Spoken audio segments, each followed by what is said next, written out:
Day 5 of day 3 gastro. That was fun.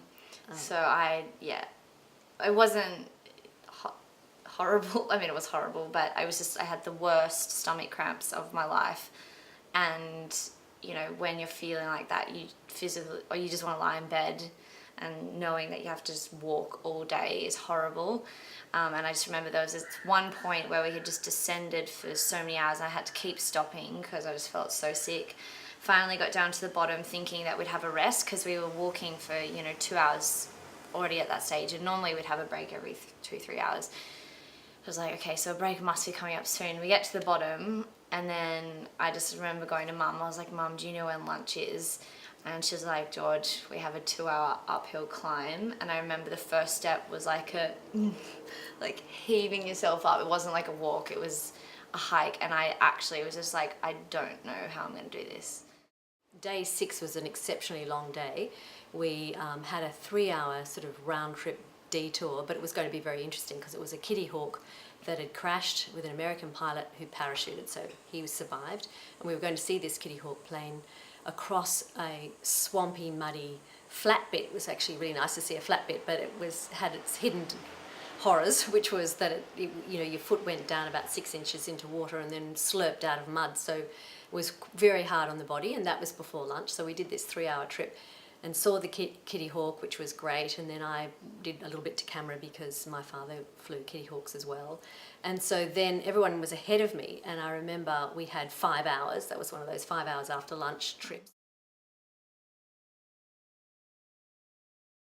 So it was really interesting for me to hear her explain her life and her history to other people that, she didn't know. And so for me to be able to listen to that and just be a fly on the wall was really good. I don't know whether she knew I was listening. Did I talk myself up? Well, it was great because you talk about where you wanted to go in the future, and you talk about past boyfriends perhaps to some boy or girl or whatever, and your experiences. So I could go, oh, yeah, I thought so, or, or oh, that was good, or no, it was great to be able to listen to that. And I felt very proud that, she's the girl that she is, because, everything I heard, I just thought, wow, she's really level-headed, interesting, funny, confident, all of those things that you want your daughter to grow up to be. So it was great to see that. That's nice. Yeah, that was nice. That's the nicest thing you've ever said about me. I say a lot of things about you, but you're not the fly on the wall. Or if I say them to you, you're probably going, oh, Mum, you're doing that, soppy thing again. I wasn't listening or chiming in on your conversations, but I definitely noticed and observed Mum in the trek, and I just thought to myself a lot of times, Mum didn't even raise a complaint up until your hardest day, and you didn't even complain. She was just like, oh, my knees, are really achy, and that was after 12 hours already of hiking. We still had another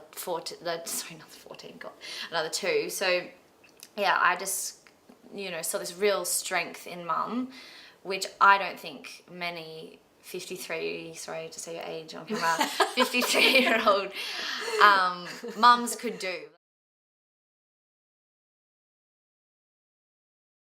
Yeah, it was about day 6, and it was such a surprise. I had no idea that we were going to be meeting a Fuzzy Wuzzy Angel at all. So, just meeting him and being able to thank him personally for what he and the rest of he represents obviously all the Fuzzy Wuzzy Angels. So yeah, to thank him in person, and it kind of just made the wartime history for me a lot more relevant.